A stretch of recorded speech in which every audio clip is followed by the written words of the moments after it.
देश में एक ऐसी घटना होती है जिस घटना को लेकर पूरे देश में उबाल था। हर वर्ग का व्यक्ति यही मांग करता था कि इस आरोपी को बड़ी से बड़ी सजा मिलनी चाहिए। अखबारों के माध्यम से, टेलीविजन के माध्यम से इस घटना को लेकर हर कोई सजग रहता था, सचेत रहता था। लेकिन जब जब ये लड़का, ये आरोपी अदालत में पेश होता था, हमेशा उसका निशान ऐसे ही होता था। यानी कि वो हमेशा ऐसा शो कराया करता था जिसे विक्ट्री का निशान दिखाता हो, जैसे खुद को दिखाता हो कि उसने बड़ी कामयाबी हासिल कर ली है। अक्सर अखबारों में उसके विक्ट्री वाले फोटोग्राफ से ही छपते थे, तो लोगों में और गुस्सा आता था। हालांकि सेशन कोर्ट से उस आरोपी को फांसी की सजा सुनाई जाती है, लेकिन कुछ दिनों के बाद उसी आरोपी को हाई कोर्ट फांसी को उम्र कैद में तब्दील कर देता है। तो लोगों का गुस्सा कहीं ना कहीं और ज्यादा बढ़ जाता है और लोगों को लगता है कि कानून का इतना लचीलापन अपराधियों को जिस तरह से शय दे रहा है, उससे इस देश में लगातार अपराध पर अपराध बढ़ते चले जा रहे हैं। आज की जो सच्ची घटना मैं सुनाने जा रहा हूं, इस घटना को सुनने के बाद आपको भी गुस्सा आएगा, आप भी सोचने पर मजबूर हो जाएंगे कि कोई इंसान आखिर किस हद तक गिर सकता है।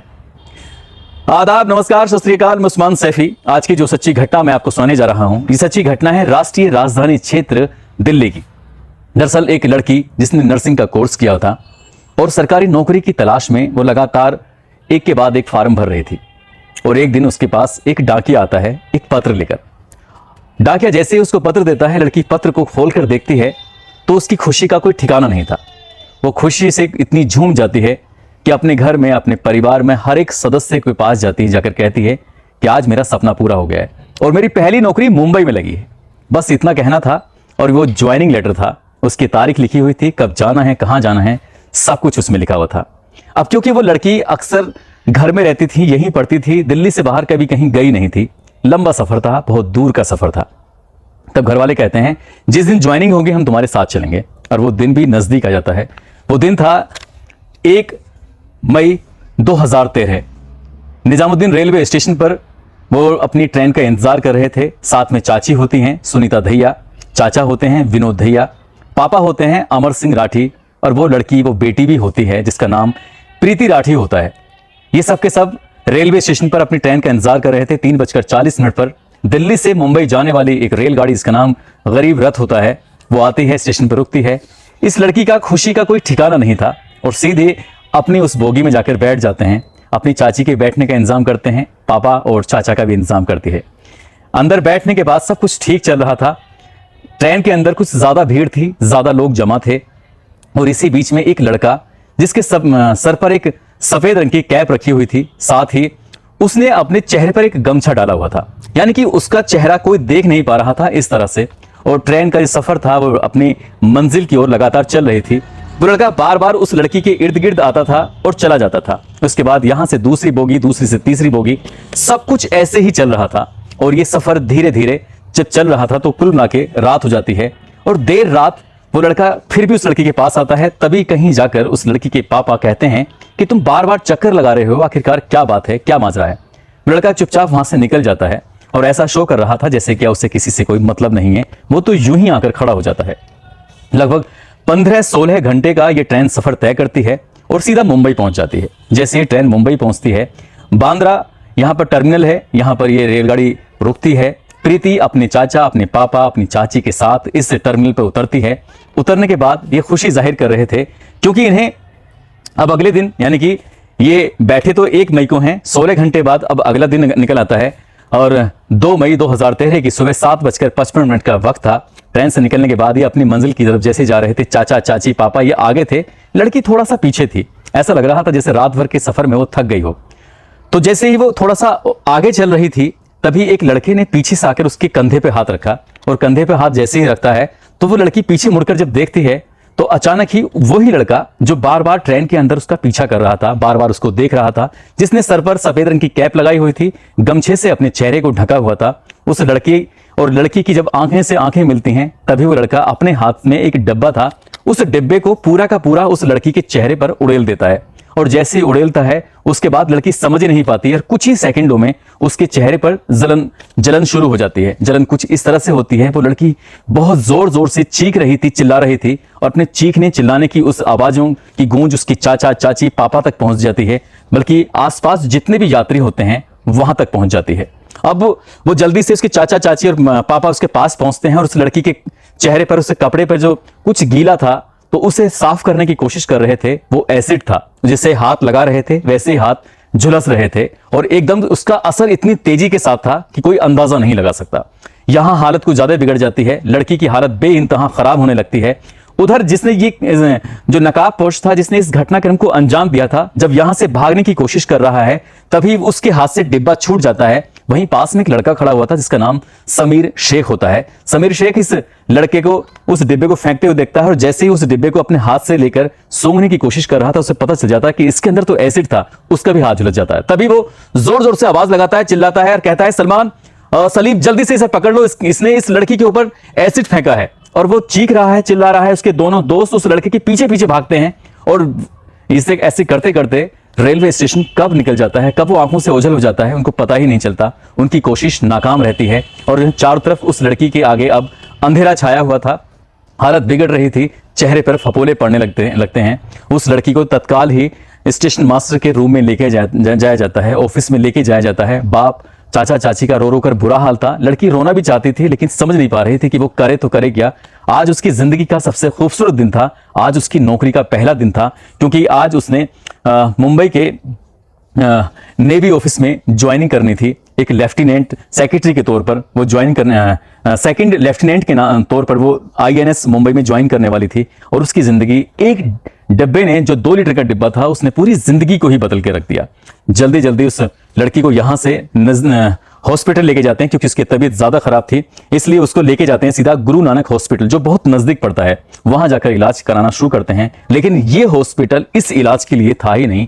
कुछ ही घंटों बाद यहां से डॉक्टर अपना जवाब दे देते हैं, कहते हैं कि हम इस लड़की का इलाज नहीं कर सकते क्योंकि ये गंभीर रूप से घायल है और ज्यादा देर यहां पर रोका गया तो इसकी जान को खतरा भी हो सकता है। तत्काल इस लड़की को यहां से मसीना हॉस्पिटल में भर्ती कराया जाता है और वहां भर्ती कराने के बाद उस लड़की को उससे पूछने की कोशिश कर रहे थे कि आखिरकार क्या हुआ था, क्या नहीं हुआ था, क्योंकि वो जैसे जैसे वो एसिड की जो मात्रा थी उसके शरीर पर गिर रहा था, वैसे वैसे उसके शरीर का हिस्सा कहीं ना कहीं गलने की ओर हो रहा था। ऐसा लग रहा था जैसे बहुत ही हाई क्वालिटी का वो एसिड का इस्तेमाल किया गया था।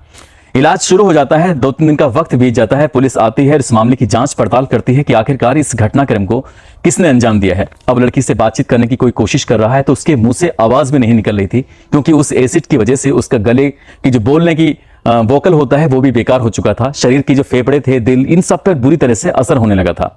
अब वो सिर्फ थोड़ा बहुत लिख सकती थी। उसने थोड़ा सा इशारा दिया था कि मेरे साथ अगर कोई इस घटना को अंजाम दे सकता है तो वो कोई और नहीं बल्कि एक सत्यम है, अंकुर है और पवन है। ये लोग मेरे साथ इस घटना को अंजाम दे सकते हैं। पापा से और अपनी चाचा चाची से वो लिखकर ही बातें किया करती थी। उसने बहुत सारी बातें की थी, बताया था कि मैंने कितने सपने देखे थे यहां तक पहुंचने के लिए। जिंदगी के दिन बदलने वाले थे, लेकिन वो लड़का कौन था, क्या उसका पता चला। एक तरफ वो लड़की जिंदगी और मौत की जंग लड़ रही थी, दूसरी तरफ टेलीविजन और अखबारों में लगातार उस लड़की के बारे में खबरें छप रही थी। ऐसा कोई शहर नहीं था, ऐसी कोई जगह नहीं थी जहां जहां विरोध प्रदर्शन नहीं हो रहा था, जहां जहां एक आवाज नहीं लग रही थी कि आखिरकार इस लड़की के साथ किसने इस घटनाक्रम को अंजाम दिया है। जो भी है उसे जल्दी से जल्दी पकड़ा जाए, उसको फांसी की सजा दी जाए।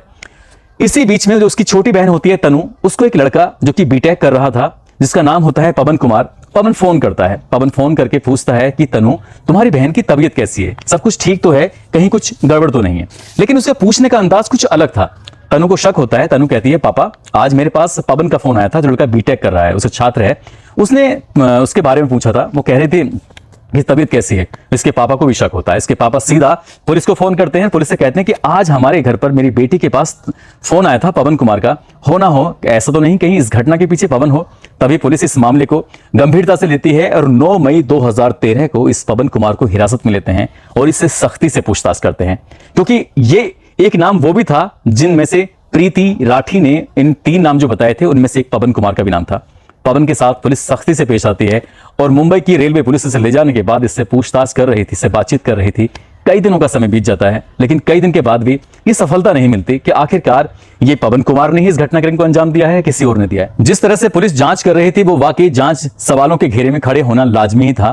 प्रीति राठी के पिता ने अपनी तरीके से जांच करवाने की कोशिश की तो पता चला जिस लड़के को पुलिस ने हिरासत में लिया हुआ है, दरअसल वो लड़का उस दिन ना दिल्ली में था और ना ही मुंबई में था। यानी कि 1 मई 2013 को वो दिल्ली और मुंबई में था ही नहीं, बल्कि वो था रोहतक में, क्योंकि उसने जो उसकी लोकेशन निकलवाई गई सर्विलांस के माध्यम से, तो पुलिस कहीं ना कहीं अपने आप को ठगा सा महसूस कर रही थी। एक तरफ ये मामला हो जाता है, दूसरी तरफ उस लड़की का इलाज चल रहा था बॉम्बे हॉस्पिटल में, क्योंकि मनसा से उसको शिफ्ट कर दिया जाता है बॉम्बे हॉस्पिटल में, और बॉम्बे हॉस्पिटल में इसका इलाज चल रहा था। दिन पर दिन उसकी लगातार तबीयत बिगड़ने लगती है, और ठीक 1 महीने बाद, इनके 30 दिन के बाद 1 जून 2013 को इस लड़की ने दम तोड़ दिया। और जैसे ही लड़की खत्म होती है, मर जाती है, उसके बाद अखबारों के माध्यम से लोगों को पता चलता है, तो और कहीं ना कहीं जाके गुस्सा बढ़ जाता है। इसकी लाश को ताबूत में रखकर सीधा मुंबई से दिल्ली लेके आते हैं, और उस ताबूत को लेकर कहीं ना कहीं उसमें प्रदर्शन किया जाता है, और एक तरह से रैली निकाली जाती है। और घर वालों का एक सब्र का बांध टूट रहा था, और यहीं से धरना प्रदर्शन जो शुरू होता है। वो कहते हैं कि इस मामले की जांच हम इस पुलिस से नहीं कराते, बल्कि सीबीआई से मांग करते हैं, बल्कि सीआईडी से मांग करते हैं, किसी और से जांच कराइए। ये रेलवे पुलिस इस मामले की सही से जांच कर ही नहीं रही है, क्योंकि जिस तरह से पवन के मामले में पुलिस का रवैया था, वो वाकई अपने आप में परेशान करने वाला था। इस मामले की जांच दे दी जाती है, सीधा दिल्ली सरकार इसमें समर्थन करती है और इनकी मांग को मान लेती है, और इस मामले की जांच सीआईडी मुंबई से कराई जाती है। सीआईडी मुंबई जब इस मामले की जांच करने के लिए दिल्ली आती है, अलग अलग लोगों से पूछताछ कर रहे थे, अलग अलग लोगों से बातचीत कर रहे थे, तब एक लड़की सामने आती है। सामने आने के बाद वो पुलिस से कहती है, सीआईडी से कहती है कि हो ना हो, मुझे ऐसा लगता है इस घटनाक्रम के पीछे हमारा पड़ोसी अंकुर पवार हो सकता है, क्योंकि अंकुर पवार ने इस लड़की को, प्रीति को, कई बार कहा था कि मैं तुम्हें बहुत पसंद करता हूं, मैं तुम्हें बहुत प्यार करता हूं, तुमसे शादी करना चाहता हूं, तुम्हारे साथ जिंदगी बिताना चाहता हूं।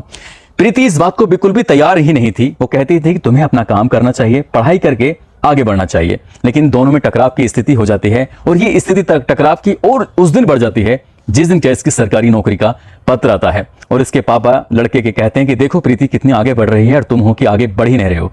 ये जो प्यार करता था, प्यार कहीं ना कहीं गुस्से में तब्दील हो जाता है। वो सोचता है क्यों ना इस लड़की को अब रास्ते से हटाए। जब पुलिस वाले इस लड़के से पूछताछ कर रहे थे, तो वो पहले शुरुआत में इधर उधर के जवाब दे रहा था, इधर उधर की बातें कर रहा था, और पुलिस वालों ने जब इसकी सर्विलांस के माध्यम से इसके फोन की लोकेशन निकलवाई, तो पता चलता है ये तो उस दिन रेलवे स्टेशन पर था, ये उस दिन अगले दिन मुंबई में था, और यही कहीं ना कहीं एक घटना स्थल का आरोपी हो सकता है।